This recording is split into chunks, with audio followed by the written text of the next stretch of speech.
समास चैप्टर का ये चौथा क्लास होने वाला है और इसमें 31 से लेकर 40 तक के प्रश्नों को हम करने का प्रयास करते हैं। पहला क्वेश्चन आपके सामने है, देखिए क्या कह रहा है कि देशभक्ति में समास है। हम 1 से लेकर 30 तक के प्रश्नों को अभी 3 सीरीज में कर चुके हैं। बाकी अगर आप नहीं देखें वो क्लास तो आप जाके पीछे क्लास वो देख सकते हैं।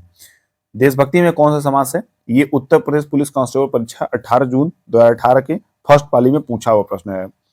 तो देशभक्ति में जो देश के लिए भक्ति अपने मन में रखता हो, जो देश के लिए भक्ति हो, वो देशभक्ति कहा जाता है। वो देशभक्ति, तो आप इसमें बताइए कि द्वंद्व है कि द्विगु है कि तत्पुरुष है कि अव्ययीभाव है। तो तत्पुरुष हो जाएगा। क्या हो जाएगा? आपको तत्पुरुष टिक करना है। ठीक है, याद रखिएगा कि तत्पुरुष समास में अंतिम पद प्रधान होता है। क्या होता है? तत्पुरुष समास में जैसे अंतिम, ये भक्ति जो है, ये भक्ति, ये इसमें प्रधान रहेगा। और इस समास में प्राय दोनों पद संज्ञा या पहला पद संज्ञा और दूसरा पद विशेषण होता है। जैसे कि देश, अब देश क्या है? ये संज्ञा विशेषण है और ये भी क्या है आपका? ये भी प्रमुख पद है। तो इस तरह दोनों जो हो जाएगा वो तत्पुरुष में जाएगा। तो देश के लिए भक्ति, इट मीन्स तत्पुरुष समास। 32वें की बात करें तो दिया कि इनमें से कौन सा तत्पुरुष समास है। तो तत्पुरुष समास पहले आजन्म अगर देखें तो ये आपका अव्ययी भाव में हो जाएगा। किसमें हो जाएगा? अव्ययी भाव में हो जाएगा। इसको याद रखिएगा, मैं इसको ऐसे लिख दे रहा हूं। और अगर हम बात करें आपके इससे पहले, देखिए इसको पूरा कर रहा हूं, नहीं तो अव्ययी भाव हो जाएगा। ये आशातीत जो है आपका, आशातीत किस में जाएगा? ये आपका तत्पुरुष समास में जाएगा। किस में जाएगा? आशातीत जो है ये तत्पुरुष समास में जाएगा। यह अपादान तत्पुरुष के अंतर्गत आता है। क्या? ये देखिए जरा, ये अपादान तत्पुरुष के अंतर्गत आता है। अपादान, यह देखिएगा ये अपादान हो जाएगा, ये और कमांतर नहीं जाएगा, अपादान तत्पुरुष इसके अंतर्गत आता है। किसके? अपदान तत्पुरुष। तो इसको आप चाहें तो इसको टिक कर लें और नेक्स्ट क्वेश्चन देखें आप। 33 नंबर का प्रश्न कह रहा है कि जनतंत्र शब्द निम्नलिखित में से किस समास प्रकार के अंतर्गत आता है या निर्गत है। तो जनतंत्र जो है वो आपका तत्पुरुष में ही आएगा, लेकिन आपके सामने देखिए तत्पुरुष ये भी है, तत्पुरुष ये भी है, तत्पुरुष ये भी है, तत्पुरुष ये भी है। ये प्रश्न थोड़ा आप इंपॉर्टेंट, अगर आप इसको लिख ले तो ये आपके लिए बेहतर होगा, क्योंकि ये इंपॉर्टेंट है भी प्रश्न। ये देखिए इसमें किस में आ जाएगा? इसका सही ऑप्शन जो होगा वो संबंध तत्पुरुष हो जाएगा। क्या हो जाएगा? संबंध तत्पुरुष। जैसे जो जन का तंत्र है उससे संबंध स्थापित कर रहा है, इसलिए संबंध तत्पुरुष समासीय राइट उत्तर हो जाएगा। अब देखिए 34 नंबर प्रश्न की बात करें कि रसोई घर, रसोई घर मतलब रसोई के लिए घर। क्या है? रसोई के लिए घर। तो आप जानते हैं कि तत्पुरुष समास में इन शब्दों का बहुत रोल होता है। तो जब तत्पुरुष समास आप देख लिए तो आपको आंख बंद कर टिक करना है तत्पुरुष समास को। अगर हम 35वें प्रश्न की बात करें तो ऋणमुक्त में कौन सा समास है। हाँ देखिए, मैं इससे पहले फिर कहूंगा कि जो वीडियो चैनल पर नए हो या पहली बार आए हो, चैनल को सब्सक्राइब जरूर करेंगे और अपने सभी साथियों को शेयर कर दीजिए ताकि उन तक की क्लास पहुंच सके। ऋण मुक्त में कौन सा समास है? तो देखिए ना, अपादान तत्पुरुष समास, अधिकरण तत्पुरुष समास, संप्रदान तत्पुरुष समास, कर्ण तत्पुरुष समास। तो ये आपको जो बताना है ऋण मुक्त में, तो ऋण मुक्त में अपादान हो जाएगा। क्या हो जाएगा? अपादान, अपादान तत्पुरुष समास। याद रखिएगा, ऋण मुक्त में अपदान तत्पुरुष समास होगा और इसका अगर विग्रह करेंगे हम तो विग्रह हो जाएगा ऋण से मुक्त। क्या हो जाएगा? ऋण से मुक्त। याद रखिएगा इसको भी।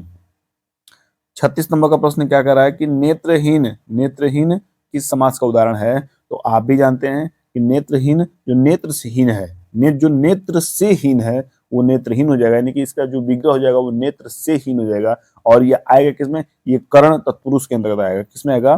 कर्ण तत्पुरुष के अंतर्गत। तो आप इसको तत्पुरुष टिक करिए। बाकी और डीप अगर जानना चाहते हैं तो आप इसको लिख लीजिए, कर्ण तत्पुरुष।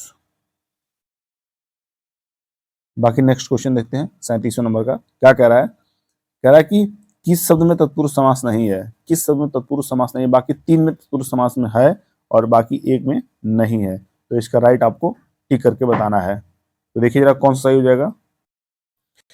इसमें हम देख लेते हैं कि कौन से 3 ऐसे हैं जो तत्पुरुष समास के उदाहरण है, बाकी वो कौन से नहीं है। तो आप देखिए जरा, आपके सामने है विश्वविख्यात है, आश्चर्यचकित है, विषधर है, हिमपात है।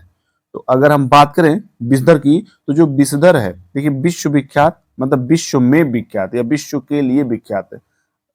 आश्चर्यचकित, आश्चर्यचकित जो है आश्चर्य से चकित हो जाएगा। क्या हो जाएगा? आश्चर्य से चकित हो जाएगा। और हिमपात की बात कर लें तो हिमपात हो जाएगा हिम का पात। लेकिन अगर हम बात करें विषधर की, तो विषधर का मतलब विष को धारण करने वाला, क्या हो जाएगा, ये विष को धारण करने वाला, और ये आपका जाएगा बहुव्रीहि समाज में। किस में जाएगा, बहुव्रीहि समास में। इसको आप लोग नोट कर लीजिएगा, ये बहुव्रीहि समास में जाएगा, उसका उदाहरण है विषधर। तो सी ऑप्शन राइट हो जाएगा। 38 की बात करें, पूछा है कि पथभ्रष्ट में आपका समास कौन सा है। तो जो पथ से भ्रष्ट है, जो पथ से भ्रष्ट है वही तो पथभ्रष्ट है। और पथ से भ्रष्ट जब होगा तो से आपको मिल रहा है अलग, से जो है वो लोप चिन्ह जो है वो मिल रही है, इस वजह से ये आपका तत्पुरुष समास का उदाहरण हो जाएगा। याद रखिएगा इसको भी। और ये किस मतलब तत्पुरुष में कौन सा, याद रखिएगा अपादान, अपादान तत्पुरुष का ये उदाहरण है। 39 नंबर प्रश्न की बात करें, देखिए अधोलिखित शब्दों में से किस शब्द में तत्पुरुष समास है। तो तत्पुरुष समास आपको बताना है। तो मुनिवर है, सुसंग है, पराधीन है और दत्तचित्त है। तो देखिए पराधीन शब्द में तत्पुरुष समास है, किसमें है, पराधीन शब्द में, यानी कि सी ऑप्शन जो है वो आपका राइट हो जाएगा, पराधीन। देखिए वजह इसको समझ लेते हैं। जो पराधीन है वो पर के अधीन है, क्या है, पर के अधीन। देखिए ये जरा, ये पर के अधीन, अब पर के अधीन होने वाला जो है पराधीन हो जाएगा। और जब इसकी बात कर ले पर के अधीन पराधीन हो गया तो ये किस में जाएगा, ये जाएगा आपका संबंध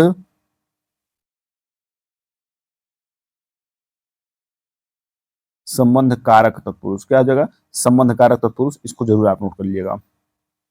इस क्लास के लास्ट क्वेश्चन को देख लेते हैं। 40वां नंबर प्रश्न है कि राजपुत्र में समास है, राजपुत्र में समास क्या हो जाएगा, इसका राइट ऑप्शन आप लोग चूज करके बताइए। और ये उत्तर प्रदेश पुलिस परीक्षा 19 जून 2018 को फर्स्ट पाली में पूछा हुआ है। राजपुत्र में है, जो आपको बताना है कि कौन सा इसमें समास होगा। तो राजपुत्र का जब विग्रह करेंगे तो राजा का पुत्र, अर्थात राजा और पुत्र दो पदों के योग में कारक का है, क्या है, कारक जो है वो का है। तो राजा का पुत्र जो का है वही कारक चिन्ह है, और इसकी वजह से ये किस में जाएगा, ये आपका जाएगा संबंध तत्पुरुष में। और यहाँ देखिए तत्पुरुष आपका ऑप्शन दिया है, तो आप जो है इसको आप तत्पुरुष आप यहाँ टिक कर लीजिएगा। बाकी आप संबंध में याद रखिएगा कि संबंध जो है, संबंध कारक तत्पुरुष जो है आपका यहाँ राइट हो जाएगा। तो इस क्लास को ही समाप्त करते हैं। बाकी जो 41 से जो क्वेश्चन 50 तक के हैं वो आपको नेक्स्ट क्लास में मिलेंगे। तो चलिए, ये क्लास कैसा लगा जरूर लाइक करके कमेंट करके बताइए, और मिलते हैं अगली क्लास में। तब तक के लिए बाय बाय, टेक केयर।